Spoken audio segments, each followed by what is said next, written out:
जो भी वाद आने का है उसकी अपनी राय है जिसकी पुष्टि press information news नहीं करता धन्यवाद।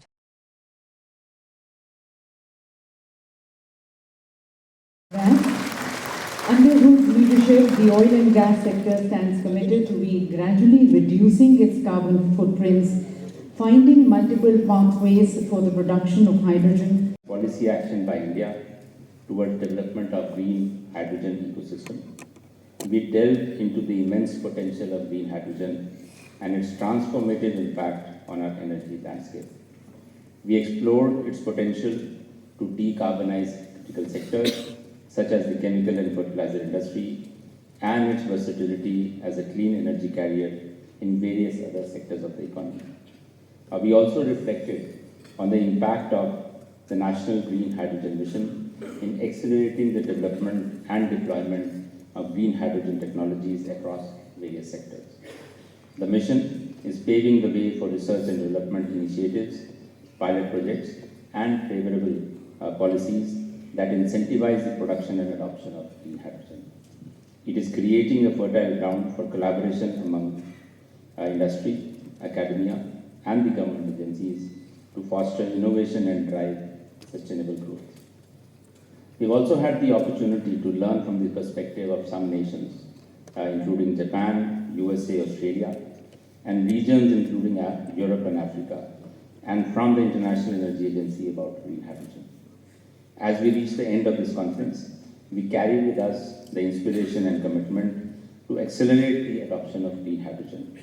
I hope this conference has not only provided the participants with a wealth of knowledge about this exciting new field, but has also sparked possibility of collaborations, partnerships, and innovative ideas.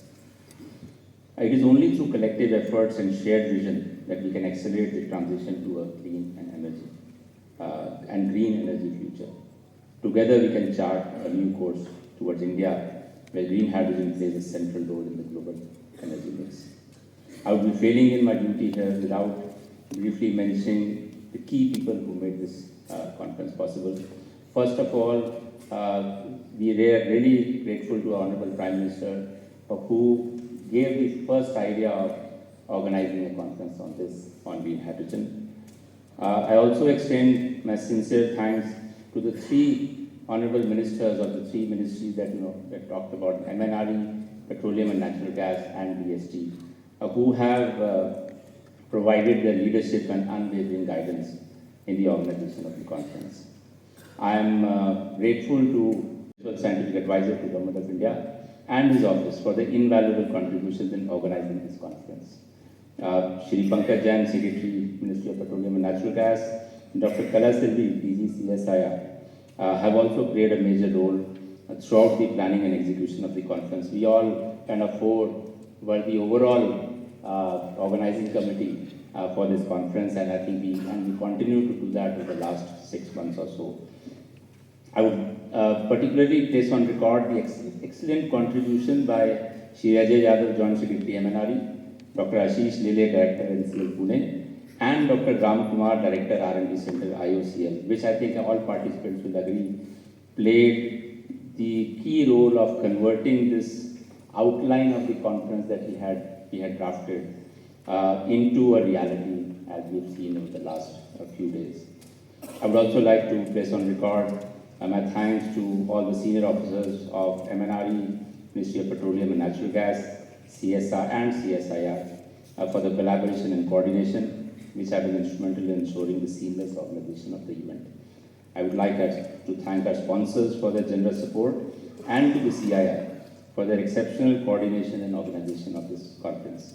I'm also grateful towards our media friends for the diligent coverage of this event, spreading awareness about not only what we've been discussing over the last couple of days, but also about green hydrogen per se. And lastly, my gratitude to every participant of this conference for their presence, active engagement, and invaluable contributions, which have truly enriched the gathering and advanced our understanding of green hydrogen. We look forward to your active suggestions and participation as we go forward in implementing the mission.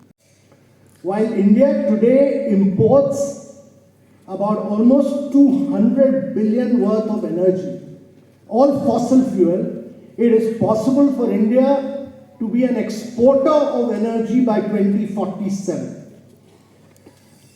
Today, it's important that even if we do all our electricity through renewable energy, electricity is only 20% of energy. The balance 80% of energy is all hard to abate sectors. Refinery, steel, cement, fertilizer, long distance transport. This 80% of the energy cannot be through electricity. It requires green hydrogen. And therefore, many people will tell you, go for grey hydrogen, go for blue hydrogen. The world will tell us. They will, first of all, India should focus on only one thing, one and only one thing, and that is green hydrogen. Because we are climatically blessed, it's possible for us to be the least cost producer. Today, the cost of green hydrogen is $4.50 per kilogram. The challenge for India is to bring it down to $1 per kilogram by 2030 and become the biggest exporter of ammonia. The second key issue is, to my mind, that this whole movement has to be driven by, I'm absolutely clear, which is now being driven, and I want to compliment Mr. Hardeep Puri and his team, that the oil companies are driving it, because refineries have to take the lead. India today uses 11 to 12% of the grey hydrogen consumed in the world through our refineries. And if this 12% is converted from grey to green, we will become a very big producer of green hydrogen. And therefore, I really want to compliment Mr. Puri that he's driving the refineries towards this. So, first and foremost, refinery. Second, private sector has to be the driver of green hydrogens across steel, across cement, across long distance. So, government has to take an initiating role in a venture like this, but I am totally convinced that without private sector we would not be able to move on. And to that extent, it gives me a special satisfaction also to see that very recently in the PSA's office we've been able to float what is known as a Strategic Hydrogen Innovation Partnership, the SHIP. And in fact, I have been a very strong protagonist of this private involvement, and has also sought to put across in my own way the idea of PPP plus PPP. So we have public-private participation domestically, engaging with public-private participation internationally, so that we could have the extended integration and combine all the resources put together, private and public within India, private and public outside India, and that could become a norm for future endeavors as well. Mr. Bhupinder S Bhalla from the MRRE, who are going to have a major role in the success of this mission. Delegates, representatives from different bodies, departments, senior officers, ladies and gentlemen. As all of us would recall that it was Prime Minister who gave the vision to have a dedicated mission for green hydrogen about 2 years back, and I'm glad that within just 2 years, in January this year, we could actually announce a national green hydrogen mission for India. And along with that, a budget of around $2.4 billion was also earmarked, which reflects our resolve to address the challenges of decarbonization and to achieve the targets of net zero were concerned. As far as clean energy concerns were concerned, they thought maybe India was beset with its own set of problems, food scarcity, transfers, etc., and we remain occupied. So it has actually given India a much wider global presence and a global existence and a global role. And I think to that extent, we ought to thank Prime Minister Modi that he's also awakened the nation about the various nuances of it, because we cannot ignore the fact that India happens to be the third largest emitter of the gas hydrogen emissions, and the repercussions are that on the one hand, economically 40% of our primary energy needs are through imports, and the import go to the extent of about $90 billion US. And our demand is also on the increase by 2030, as is being projected to be 800 gigawatts. So I think both ways we are facing a challenge, and therefore the message is very simple: A, to increase non-fossil sources of energy, and B, to increase our energy output also at the same time, so that we are able to meet the requirement. Because you cannot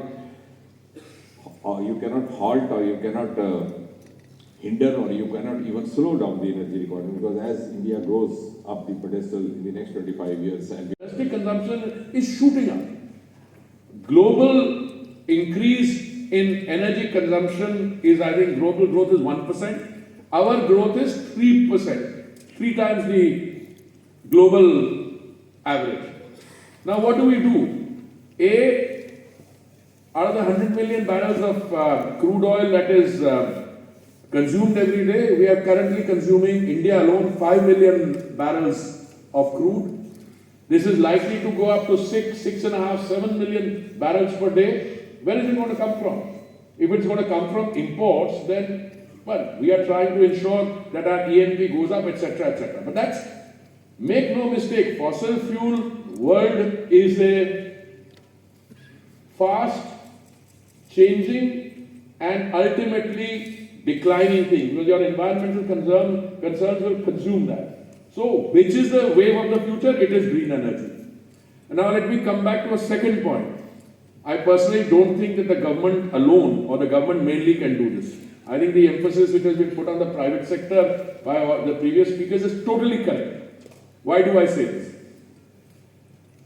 First and foremost, even when it comes to traditional energy, government is only in a position at best to provide an enabling ecosystem. Government doesn't get into the job of extracting oil or minerals, etc. You provide a system, then the OMCs take over, or the private sector takes over. But why will green hydrogen succeed in India? And I say this with a great deal of confidence.